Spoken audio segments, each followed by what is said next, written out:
Assalamualaikum warahmatullahi wabarakatuh. Balik lagi sama admin di Suwarni Channel. Melanjutkan dari video sebelumnya cuy, dimana Dokyung datang di saat yang tepat saat Jeonho sudah mati langkah dan ingin disikat. Sebelum masuk ke alur ceritanya, admin mau ucapin terima kasih kepada kalian yang udah dukung channel ini dengan subscribe, like, dan komennya. Dan selamat datang untuk yang baru bergabung. Gak sabar bagaimana keseruan alur ceritanya, biar admin intro bentar ya.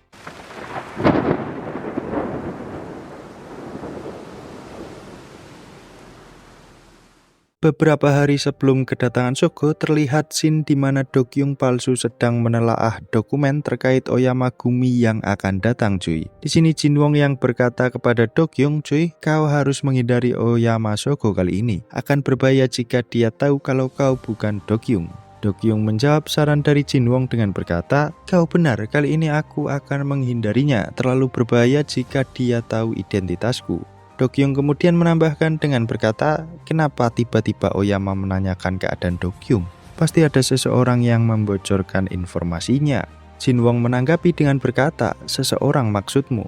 Dokyung berkata lagi, benar, mungkinkah itu manajer Jang yang berusaha menghancurkan kita lewat keterlibatan organisasi luar? Tentu saja manajer Jang yang sudah curiga saat bertemu dengan Sion di gudang terbengkalai kalau aku Yiso, bukan Dokyung. Dan apakah saat ini dia sudah memberitahukan identitasku kepada Oyama Sogo? Ah, sial, kita terlalu banyak menduga-duga. Scene berpindah ke masa sekarang cuy, dimana Dokyung palsu yang berhadapan dengan saudara sumpah Dokyung asli yaitu Sogo dari Oyama setelah menghantam Nobu yang ingin menyikat Jeonho. Dokyung palsu dengan santai berkata ke Lee Sungmin, ketua, kau urus Jeonho dahulu, sepertinya kakakku sudah tak sabar untuk menemuiku. Di sini terlihat momen Sogo yang melihat Dokyung palsu dengan berkata lirih, apa benar dia bukan adikku? Jika benar, tapi Irezumi dan wajahnya juga sama. Bagi yang belum tahu Irezumi, itu seperti tato tradisional Jepang ya cuy. Dan kenapa masih ada yang mengganjal pikiranku? Sogo kemudian mendekati Dokyung dan berkata, ketua, jadi orang-orang aneh itu ketuamu. Dengar Dokyung, bahkan jika kau orang buangan, apa itu pantas bagi seorang dengan nama Oyama berada di bawah perintah orang lain? Dokyung palsu kemudian berkata, bukan begitu maksudku, ayolah Aniki, kau jangan terus membuatku kesal. Kemudian Sogo yang berkata, cuy, kau tahu akhir-akhir ini tinggal di Jepang membuatku tak nyaman. Dokyung menanggapi perkataan Sogo dengan berkata, ah soal itu, aku paham. Kau tidak mungkin duduk nyaman di sana sambil mengawasi adik kesayanganmu ini kan? Sungguh kau tidak berbeda dari dirimu dahulu. Kau masih bicara sembarangan di depan anggota keluarga yang lain. Dan di sini tiba-tiba anak buah Sogo yaitu si Akang Mulet langsung menyerang Dokyung palsu dengan belatinya cuy. Dokyung mengingat dalam dokumen laporan yang diberikan Jinwoo bahwa si Akang Mulet ini bernama Kaito dan merupakan asasinnya Oyama. Dokyung palsu masih bisa menghindar dan menangkis serangan dari Akang Mulet ini cuy.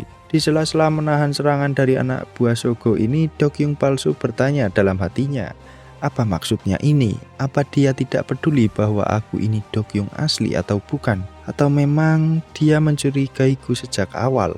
Di sini terlihat bahwa Dokyung palsu ragu untuk meladeni secara serius si Akang Mulet ini dengan belatinya, karena jika dia mengeluarkannya, Sogo akan tambah mencurigainya. Untunglah Sion datang di waktu yang tepat cuy, dan langsung mengunci pergerakan tangan si Akang Mulet tersebut. Sion kemudian berkata, kau pikir siapa kau berani menusukkan belati padanya? Lawanmu itu adalah aku. Melihat si Akang Mulet dengan mudah dijatuhkan oleh Sion, Sogo kagum dan berkata dalam hatinya, lumayan juga orang ini. Dia menjatuhkan Kaito dengan sekejap. Terlihat juga Nobu yang sudah bangkit dari lukanya akibat dihantam ke kaca mobil dan langsung berhadapan dengan Jinwoo ya cuy. Nobu pun berkata sambil sedikit tersenyum, jadi kau orang dengan julukan Yasha itu. Dan Sion yang masih sempat melirik paman Jinwoo dengan berkata, wah benar-benar berani dia bertatapan dengan paman gorila itu. Mungkin karena badannya yang besar ya cuy. Di sini Sion yang terlena langsung dimanfaatkan oleh Akang Mulet untuk melepaskan diri dari kuncian Sion dan langsung menyabetkan belati ke muka Sion. Terlihat sedikit luka goresan di mukanya.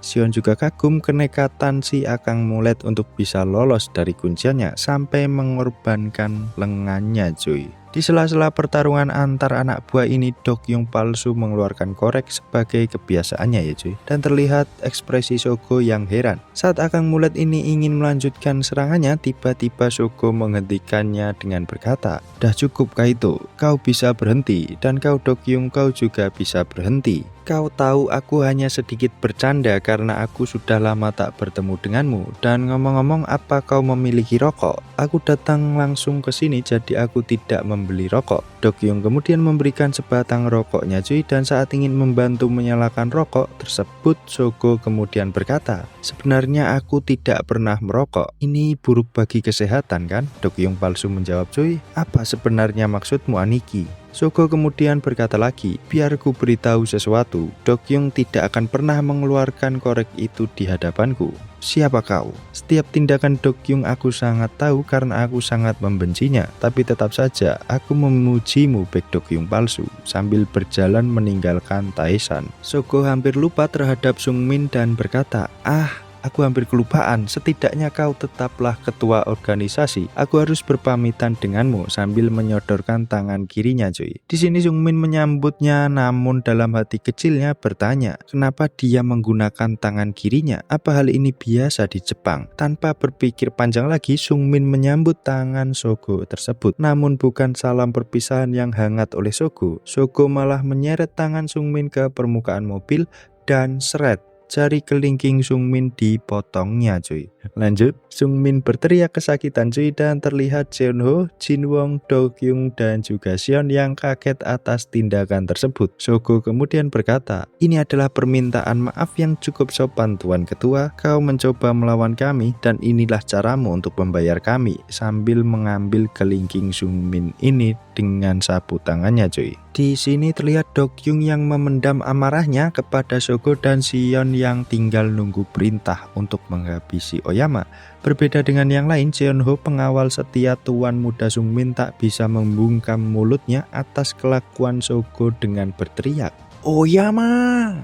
Situasi mulai memanas, namun Sungmin mencoba menenangkannya sambil menahan sakit dengan berkata, "Cukup, apa kalian tidak memandangku sebagai ketua kalian? Jagalah perilakumu." Terdengar bawahan Shogo yang berkata, "Ayo pergi Tuan." Sungmin masih memberi rasa hormat dengan membungkukkan badannya sambil berkata, "Berhati-hatilah di jalan." Diperlakukan seperti itu, Shogo merasa di atas angin ya cuy, dan berkata, Aku memaafkanmu, sepertinya kita akan sering bertemu nanti." "Terima kasih Oyama-san," jawab Lee Sungmin ini cuy. Scene mimin pindah di mana Shogo yang telah dalam perjalanan sedang menelpon seseorang. Suara di seberang telepon terdengar. "Bagaimana? Apakah di sana sudah beres?" Ternyata adalah Hanizawa, seorang informan dari Oyama yang menelpon. Shogo kemudian berkata, "Aman. Apa yang kau dapatkan Hanizawa?" Hanizawa kemudian melaporkan dua hal yang ia dapatkan, di mana yang pertama adalah Dokyung memiliki saudara kembar, dan yang kedua Yilhak sedang melemah, dan semua informasi dari pihak ketiga juga benar adanya. Mendengar laporan Hanizawa, Shogo dengan ekspresi tersenyum berkata, "Jadi seperti itu, menarik. Dan sepertinya tadi aku bertemu dengan kembaran Baek Dokyung. Kerjamu bagus, kabari aku lagi jika menemukan informasi penting lainnya." Scene berpindah dulu ke wilayah barat daya Seoul, yaitu kekuasaan Tiangsong, di mana Tuan Wang yang sedang ingin menyalakan rokoknya bergumam, "Taesan dan Oyama ya. Menarik." Terlihat juga Canggu dan beberapa bawahan lainnya sedang dikumpulkan di suatu ruangan cuy. "Jadi itu maksudmu Tuan mengumpulkan kami di sini untuk menghancurkan Taesan karena saat ini adalah waktu yang pas?" Tuan Wang menanggapi perkataan Canggu dengan berkata, "Kau salah paham Canggu. Kita tidak akan menyerang saat ini, tidak sampai waktunya tepat. Kau tahu Canggu, jika kita melakukan kesalahan, kita juga akan terlibat dengan Oyama. Jangan buru-buru Tuanku. Sekarang ku perintahkan kalian semua bubar." Scene mimin pindah di mana terlihat sekretaris cantik Taesan, Jinwon dan Jeonho.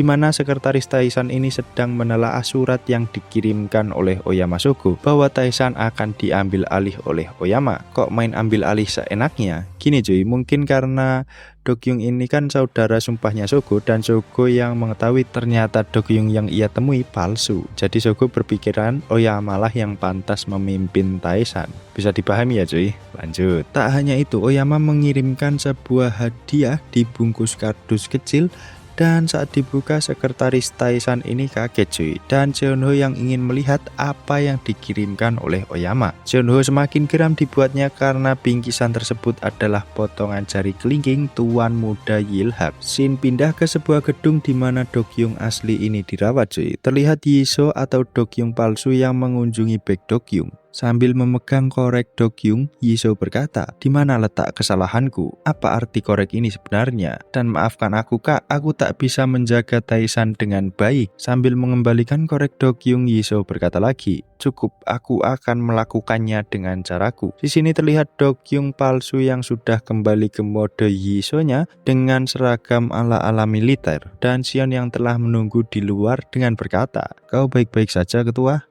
Yisoo kemudian berkata, "Dengar Sion, aku akan merubah semuanya, habisi semua yang menghalangi, dan Oyama Shogo, biar aku yang menghabisinya." Taishan adalah sebuah organisasi dengan makna gunung besar. Namun begitu kami adalah Oyama. Jadi meskipun kalian mengklaim Taishan setinggi itu, di hadapan kami kalian hanya gunung yang kecil. Waktu berjalan tibalah Shin memperlihatkan Shogo yang datang kedua kalinya ke Taishan dengan maksud untuk mengambil alih posisi pimpinan, di mana terlihat Shin Wong yang menyambut Shogo sambil memberi hormat dengan membungkukkan badannya cuy. Kemudian Shogo yang terlihat sedang menyiapkan teh sambil berkata, "Apa tanganmu sudah tidak apa-apa Presdirli?" Ternyata adalah Sungmin yang menemani Shogo dalam pertemuan ini. Sungmin berkata, "Ya, sudah tak masalah bagiku." Shogo kemudian menambahkan lagi, "Cuy, dengar, tindakan memotong jari mengandung permintaan maaf, dan kau telah melakukannya. Jadi berhentilah bersikap sungkan begitu." Mendengar hal tersebut dari Shogo, Lee Sungmin kemudian berkata, "Kalau begitu aku akan memulai bicara Oyama-san. Saat ini Taishan adalah organisasi afiliasi kami. Walau Oyama-san bergabung dengan manajemen Taishan, itu berarti..." Belum sempat Sungmin menjelaskan lebih lanjut, Shogo kemudian berkata, "Soal itu, Presdir bisa terus melanjutkannya." "Ah tidak, aku akan dengan sukarela memasukkan diriku ke Taishan milik Presdir Lee Sungmin." Sungmin yang heran atas sikap Shogo kemudian berkata, "Bagaimana bisa kau membuat tawaran yang begitu mudah padaku Oyama-san?" Shogo kemudian berkata, "Aku sudah banyak mendengar kondisi Seoul saat ini. Ini tak jauh beda dengan zaman Sengoku, di mana semua orang saling menghancurkan satu sama lain. Aku tidak minat terhadap Seoul ini. Yang aku inginkan adalah meninggalkan reputasi Oyama di sini." Sambil menyerahkan teh yang sudah jadi ke Lee Sungmin, Shogo berkata, "Aku akan menjadikanmu Tenkobito di medan perang ini." Sekedar informasi, Tenkobito itu kayak apa ya cuy? Kayak yang telah menaklukkan perang gitu cuy.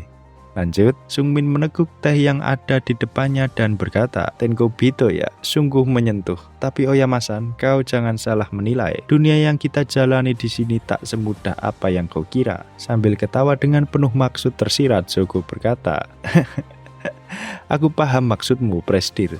Tapi tetap saja kami adalah Oyama. Kau tidak bisa membandingkan dengan alat pembandingmu." Shogo kemudian menceritakan sebuah cerita cuy dengan berkata, "Kau pernah dengar istilah Oni? Oni adalah monster yang memakan manusia, dan kami adalah Oni tersebut." Scene berpindah di mana terlihat Hunggu yang sepertinya telah dihajar seseorang cuy. Dan benar, dia telah dihajar oleh Nobu dan Kerocho Oyama lainnya. Saat hendak disikat dengan kapaknya, tiba-tiba datang Yisoo yang sudah berpenampilan berbeda cuy. Kemudian Nobu ini berkata, "Ryugasaki, tunggu, jadi ini identitas aslimu gadungan?" Tanpa menunggu perintah, 3 orang bawahan Oyama dengan jas hitam mulai menyerang Yisoo cuy. Serangan pertama datang dengan mencoba menusuk, namun masih bisa dihindari dan dibalikkan oleh Yisoo.